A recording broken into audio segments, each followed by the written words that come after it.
What's good, YouTube? It's your boy, Blue Blood Sports TV, and I'm back at y'all with another one. So, Shakur Stevenson has a dilemma. First ballot Hall of Famer, Olympic silver medalist, 4-division world champion, former unified super featherweight, and reigning WBO junior welterweight world champion, top 5 pound-for-pound best fighters in the world, undefeated, 25 wins, no loss, no draw, 11 wins by way of knockout. Shakur has a dilemma, a real dilemma. As IBF lightweight world champion, undefeated, star boxer, Raymond Muratalla, 24 wins, no loss, no draw, 17 wins by way of knockout, has stated that Shakur Stevenson, the reports, the rumors, they were in negotiation to finalize the deal. He states Shakur Stevenson wasn't serious. And now Raymond Muratalla moves on and sets a date. He's coming back August 8th. And he said that he's citing now Floyd Schofield. He's coming off the biggest win in his career, beating Andy Cruz. Which was shocking to me and many other people. But now he has a few opponents in mind that he's looking to replace Shakur Stevenson with. Floyd Schofield is one. Possibly Lomachenko now with the return of Vasyl Lomachenko, right? I don't know how realistic that is, but it's very possible because Lomachenko could be looking to become a world champion again. So I can see that, happening. But he's going to do so in Ontario, California at the Toyota Arena. And he's moving on, right? Which is now place Shakur Stevenson in a dilemma. Why did this put Shakur Stevenson in a dilemma? Oh, Albert Bell and Lucas Body. So Floyd Schofield, Albert Bell, and Lucas Body are the 3 guys he's looking at. And you can pretty much scratch Floyd Schofield off the list. They don't want that International Boxing Federation, better known as IBF title, because they got the 10-pound next day rehydration clause. And they're focused on Tank Davis. So with the WBA, they're number 1 in the WBA. They're the mandatory. They ain't looking to fight Raymond Muratalla, not right now, and not for that IBF title, which they would have to have that limitation. They don't want that. So Lucas Body and and Albert Bell. And Albert Bell fight just fell through. So I can see Albert Bell and I don't know. Prince Albert Bell is very rangy. He's a dangerous fight. I don't know if Raymond Muratalla is going to go down that path. Lucas Body seems more realistic to me. With that said, what direction is Shakur Stevenson going to go in now? He could fight Andy Cruz. I'm pretty sure Andy Cruz would take the opportunity to fight for another world title. Oh, that's right. Shakur don't have a belt at 135. He was looking to fight for the ring and the IBF title. He got stripped of the WBC. So he don't have a belt. So now is Shakur going to stay at 140? Well, this directly contradicts with his manager, Jay Prince, just stated, where Jay Prince told Bill Haney they stand at 135. And if they fought Devin Haney, it would only be at a catchweight at 144. Says Shakur got to get bigger and stronger. Who you going to fight at 135? Tank ain't fighting you. Floyd Schofield's situation was diabolical. Shakur already agreed to that. That's diabolical. I would like to see the fight, but if I'm Shakur, I'm not even engaging in entertaining Floyd Schofield. I'm just not, business-wise. That was a waste of time for Shakur Stevenson. That was an absolute waste of time. Raymond Muratalla is not going to be available, obviously. Who's he going to fight at 135? Tank has the WBA title. Frank Martin, excuse me, not Frank Martin. Lamont Roach and Williams Zepeda are fighting in August for the vacant WBC title that was stripped of Shakur Stevenson. So Lamont Roach, Williams Zepeda not available. You already beat Williams Zepeda. Raymond Muratalla has now moved on. Tank Davis ain't fighting you.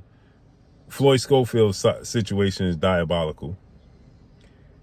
Who are you gonna fight at 135?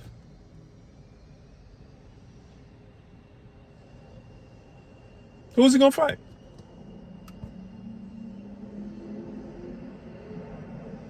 The only name he could fight at 135 is Andy Cruz. And is it worth Andy Cruz taking this fight without a title on the line, coming off a loss to Raymond Muratalla, needing to rebuild himself back up? And I think he got a fight coming up, if I'm not mistaken. So who's he going to fight at 135? Or is he now going to fight at 140 again? And again, that directly contradicts what Jay Prince said. He's going to fight at 135. So now he fight at 140. What's the name he's going to fight at 140? Because Anton Russell said he was saving him for last. Richardson Hitchens just got stripped of his belt. They wasn't going to fight anyway because they close friends. Who's going to fight at 140?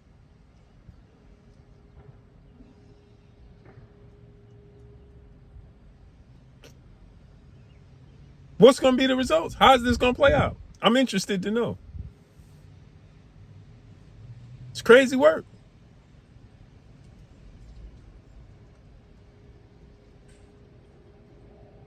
How's this going to play out? Who's there for him to fight?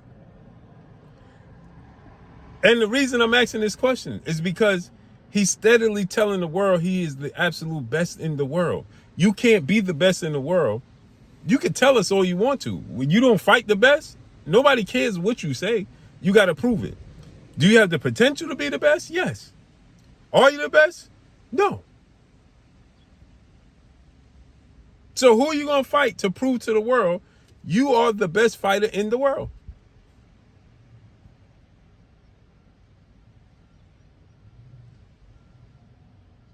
At 140, it got to be Gary Anton Russell. And ain't no other name. Unify the belts against him. You beat T.O. Unify the belts against him. That gets you a step closer. Ain't nobody. For Raymond Muratalla was a step closer because he just beat Andy Cruz. That's a notch and a feather in the cap. But now you ain't fighting him. So who could you possibly fight and tell the world with a straight face, you the best fighter in the world? Who? Jerron Ennis getting ready to fight Xander Zayas.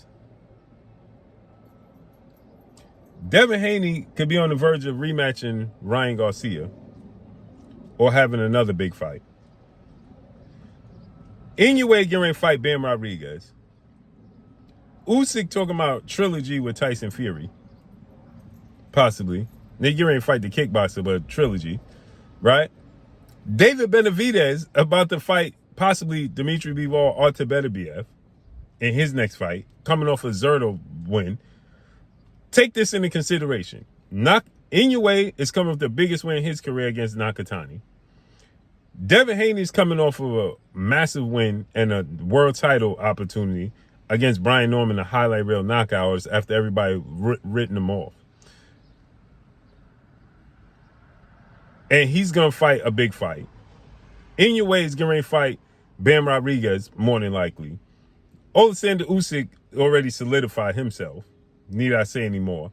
David Benavidez coming off of a massive win and a statement against Zurdo Ramirez and possibly fighting the best 175-pounder in the world in Bivol or Beterbiev. Those are the two best. Don't matter which one because they split 1-1. So they A1 and A plus and A minus. So it don't matter which one of them you get. They both the best in 175 right now until they satisfy the trilogy. Right?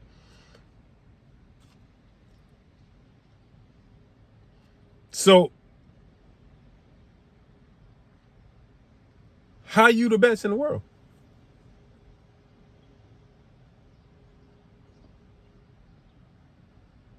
Now you come off a big win against Tio, but you gonna follow that up with who? Because they all gonna follow it up with big fights. Inoue gonna fight Bam. Devin could possibly fight Ryan or another big name. Jerron Ennis going to fight Xander Zayas. This is going to make him a 2-division unified champion if he beats Xander Zayas. And not to mention, if Xander Zayas beats Jerron Boots Ennis, where that place him in the top 10?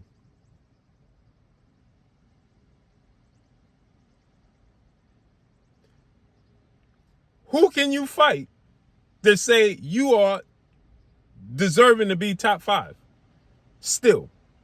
Over Devin Haney, over Inoue, over Alexander Usyk, over Jerron Boots Ennis or Xander Zayas, over David Benavidez. How?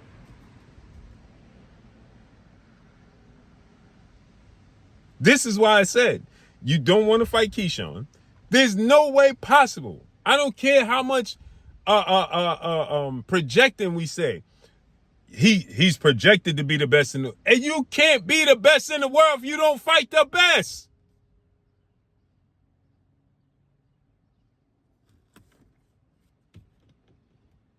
You can't. Point blank and period. But let me know what y'all think, man. Follow me on Instagram at Blue Blood Sports TV, all one word. I'm gone. Peace.